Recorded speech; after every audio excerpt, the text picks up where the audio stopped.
स्मृति ईरानी जी लाल, पीला और नीला जो है मणिपुर की घटना पे नहीं होंगी।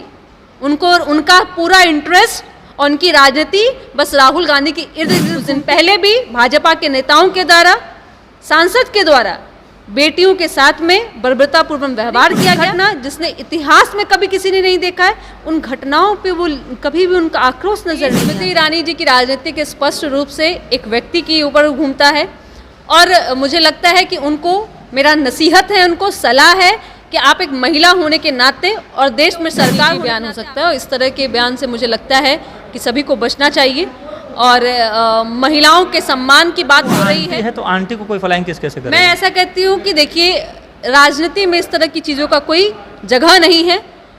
देश अभी बहुत ही विकट परिस्थिति से गुजर रहा है, जहां अघोषित आपातकाल है, जहां बेटियां सुरक्षित नहीं हैं। में जिस तरीके से राहुल गांधी के एक इशारे के बाद स्मृति ईरानी जो है वो गुस्से में आ गई। उनका साफ तौर पे कहना है कि राहुल गांधी ने फ्लाइंग किस दिया है, जबकि राहुल गांधी ने ऐसा कुछ नहीं किया है। इन्हीं सब मुद्दों पर हम बात करेंगे। हमारे साथ बातचीत करने के लिए जदयू के प्रदेश प्रवक्ता अनुप्रिया जी है। हम इनसे जानना चाहेंगे उसको आप कैसे देखती है? स्मृति ईरानी अपने ऊपर ले ली है, जबकि वो आसन की तरफ वो इशारा किए थे। देखिए, पहली बात कि आप जिस तरह के मंदिर में बैठे थे, जहाँ पे देश के संविधान और लोकतंत्र की बात होती है, वहाँ इस तरह की ओछी बात करना देश के मंत्री का शोभा नहीं देता है। मुझे लगता है कि स्मृति ईरानी जी संगठन के साथ साथ में, कहते हैं ना कि आप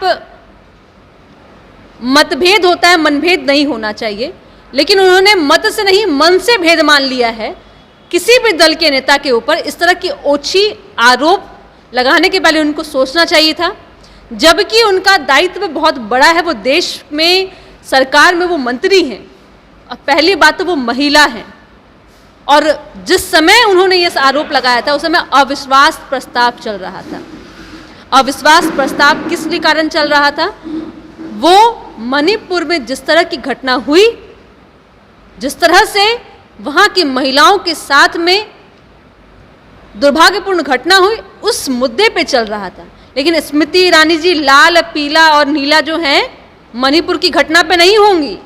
उनको उनका पूरा इंटरेस्ट और उनकी राजनीति बस राहुल गांधी की इर्द गिर्द घूमती है, जबकि उनको अपने दायित्व का निर्वहन करते हुए वो सीधा मांग करना चाहिए था एक महिला होने के नाते कि इस तरह की सरकार से मैं इस्तीफा देती हूँ, क्योंकि मैं इस सरकार ने महिलाओं को मात्र एक एजेंडा बना के छोड़ दिया है।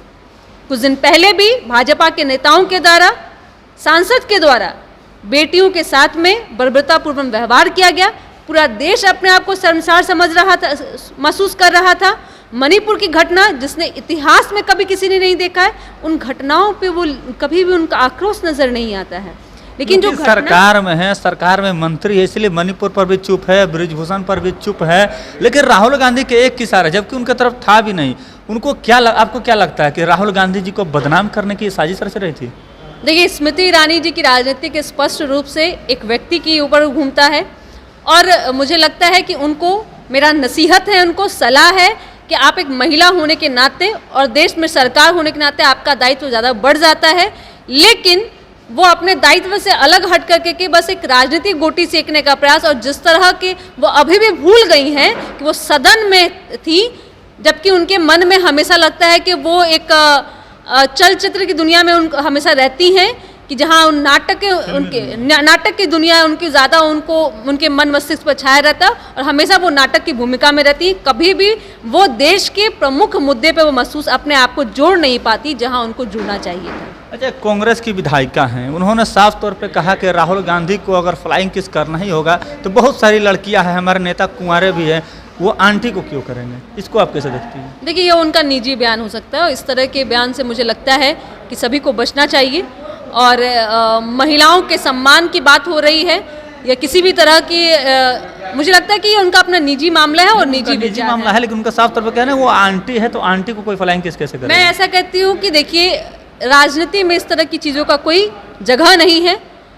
देश अभी बहुत ही विकट परिस्थिति से गुजर रहा है, जहां अघोषित आपातकाल है, जहां बेटियां सुरक्षित नहीं हैं, जहां महिलाएं सुरक्षित नहीं हैं, जहां युवा अपने हक की हकमारी हो रही है। वैसे जगह पे इस तरह की राजनीति से लोगों को बचनी चाहिए और मुझे लगता है कि सभी नेताओं को, देश में जितने भी विपक्षी दल के नेता हैं, सभी का एक ही एजेंडा है कि संविधान बचाना और इच्छा करना। कि बेटी सुरक्षित नहीं है, लेकिन बीजेपी के लोग, तमाम लोग कहते हैं कि जितना सम्मान महिलाओं को मिलना चाहिए, सबसे ज़्यादा अगर सम्मान कोई देता है तो वो भारतीय जनता पार्टी देती है। ये किस सम्मान की बात कर रहे हैं?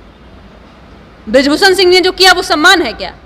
क्लीन चिट मिल गया। नहीं, क्या सम्मान की बात थी? जो देश का मान सम्मान बढ़ाई बेटियां थी, वो बैठी थी अपने स्मिता की लड़ाई लड़ी थी, वो सम्मान की बात थी।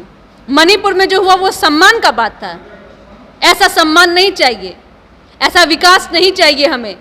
जो पीएम वहाँ पे बोल रहे हैं ऐसी छिटपुट घटनाएं होती रहती हैं मणिपुर के, तो देश की जनता बता देगी यह घटना नहीं है, यह दुर्भाग्यपूर्ण, शर्मसार करने वाले। हम विश्व स्तर पे जहाँ विश्व गुरु की बात कर रहे हैं, वहाँ पे इस तरह की घटना को आप नॉर्मल कह रहे हैं। घटना इसे नहीं कहता है, वहाँ मानवता शर्मसार हुई है। चलिए, तो वहाँ तो मणिपुर में जो है वो मानवता शर्मसार हुई है, वो दुर्भाग्यपूर्ण है कि ऐसी घटना हुई है। और मणिपुर के जो मुख्यमंत्री है वो कहता है कि ऐसा छिटपुट घटनाएं होती रहती है। और महिलाओं को लेकर के इनका साफ तौर पे कहना है कि बीजेपी जो है महिलाओं का सम्मान नहीं करती है। और स्मृति ईरानी पर भी लेकिन उन्होंने तंज कसा है कि स्मृति ईरानी जो है, उनका जो राजनीतिक है वो एक ही व्यक्ति के इर्द गिर्द घूमता रहता है, जिसका नाम राहुल गांधी है। तो इस पर आपकी क्या प्रतिक्रिया है? अनुप्रिया जी की बातों से आप कितना सहमत और असहमत है? अपनी प्रतिक्रिया जरूर दें। अगर आप हम यूट्यूब पर तो सब्सक्राइब कीजिए, फेसबुक पर अगर तो फॉलो जरूर कीजिए। बहुत बहुत धन्यवाद।